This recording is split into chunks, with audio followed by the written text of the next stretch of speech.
Bismillahirrahmanirrahim. Assalamualaikum warahmatullahi wabarakatuh.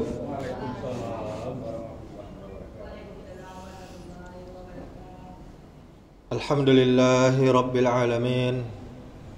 Wabihi nasta'in ala umurid dunya waddin. Asyhadu an la ilaha illallah wahdahu la syarikalah wa asyhadu anna Muhammadan abduhu wa rasuluh, amma ba'du. Alhamdulillah, kita bersyukur kepada Allah Subhanahu wa taala atas segala nikmat dan hidayahnya sehingga kita masih bisa beribadah kepada Allah Subhanahu wa taala. Kemudian salawat serta salam semoga selalu tercurahkan untuk junjungan kita Nabi besar Muhammad sallallahu alaihi wasallam. Allahumma shalli ala Muhammad wa ala alihi Muhammad. Kaum muslimin, kaum muslimat, jamaah zuhur yang dirahmati Allah Subhanahu wa taala.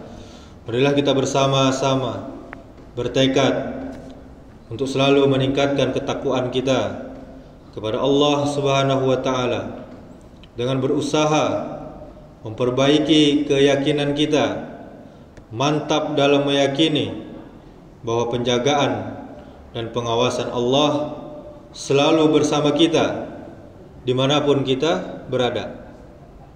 Pada kesempatan menjelang bulan suci Ramadan ini akan kita ketengahkan satu judul, yaitu dijaga dan diawasi Allah Subhanahu wa taala. Kaum muslimin, kaum muslimat, jamaah yang dirahmati Allah Subhanahu wa taala. Mungkin kita semua bisa merasa aman, bisa merasa nyaman jika dijaga oleh security atau satpam. Kita juga merasa lebih aman jika yang menjaga kita Pak Polisi. Kita juga merasa yakin penjagaan-penjagaan tersebut bisa kita percaya.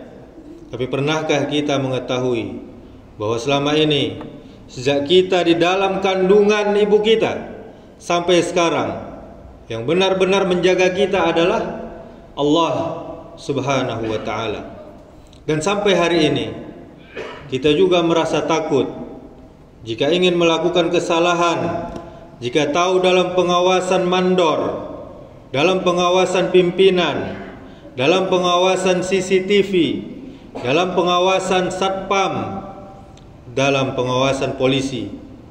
Tapi pernahkah kita sadari bahwa pengawas di atas pengawas yang sesungguhnya adalah Allah Rabbul Alamin Subhanahu wa ta'ala. Allah Ta'ala berfirman dalam Quran, Innallaha kana alaikum raqiba. Sesungguhnya Allah selalu menjaga, Allah selalu mengawasi kamu. Surah An-Nisa ayat 1. Bapak Ibu jamaah yang dimuliakan Allah Subhanahu wa taala, seandainya dalam kehidupan kita sehari-hari kita sudah mulai menerapkannya, yaitu kita selalu merasa dijaga oleh Allah, kita selalu merasa dilihat oleh Allah, diawasi oleh Allah, didengar oleh Allah, diketahui oleh Allah. Apapun yang kita perbuat, apapun yang kita bicarakan, apapun yang kita fikirkan, maka kita akan memikirkan akibatnya. Dan selalu penuh kehati-hatian, karena kita yakin, seyakin-yakinnya, karena kita merasa dijaga, dilihat dan didengar oleh Allah Ta'ala.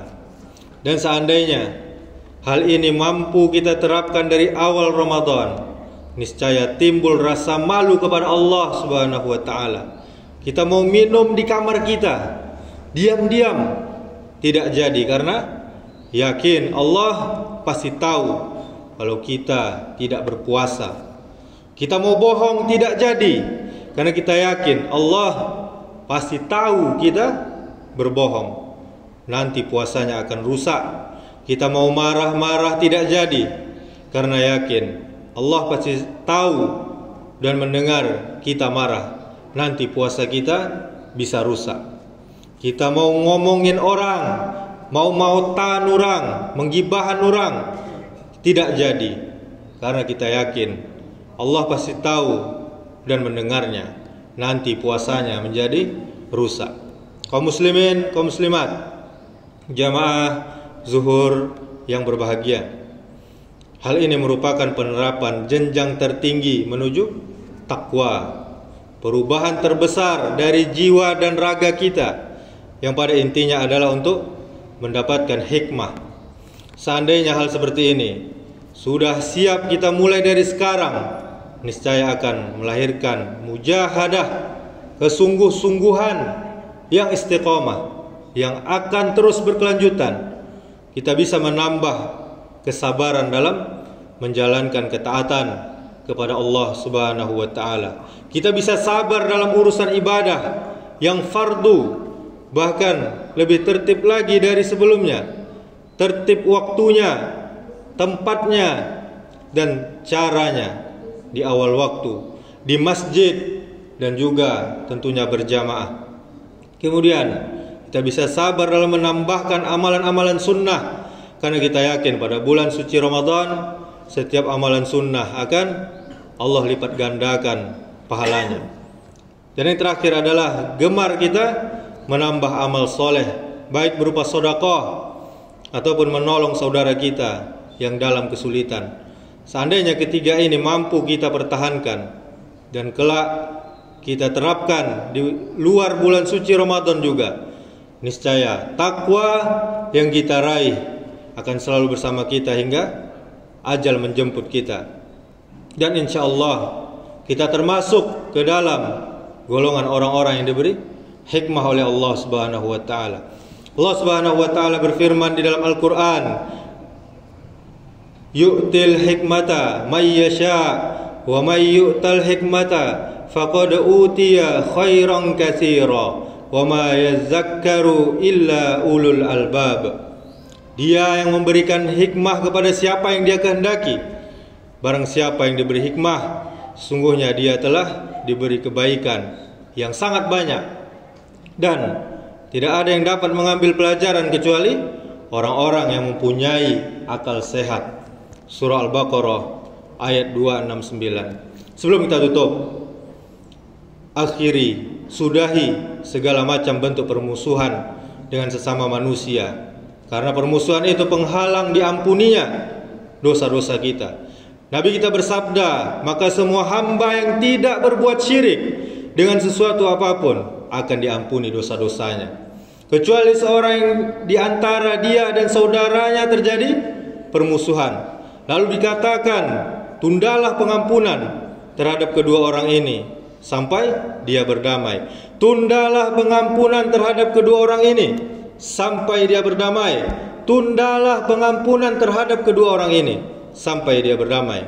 Hadis riwayat Muslim. Kemudian kedua, kita waspadai makanan kita, pastikan halal sampai kita masuk Ramadan dan sampai kita keluar Ramadan dengan makanan yang halal, dan halal juga cara mendapatkannya, karena makanan yang halal adalah salah satu sebab diampuni dosa-dosa kita, dimudahkan untuk kita melakukan ketaatan kepada Allah Subhanahu wa taala. Tidak layak bagi kaum muslimin yang puasa tapi berbuka dengan makanan yang haram dan mendapatkannya dengan cara yang haram. Kemudian kita membiasakan diri kita sedini mungkin dengan puasa sunnah, Senin Kamis, Ayyamul Bid atau sunnah mutlak. Kemudian kita biasakan melatih diri kita untuk melakukan qiyamul lail, salat tahajud atau salat witir. Kemudian kita latih dan biasakan diri kita untuk rajin bersedekah, apalagi bersedekah memberi makan orang yang berbuka puasa, maka akan mendapatkan pahala puasa.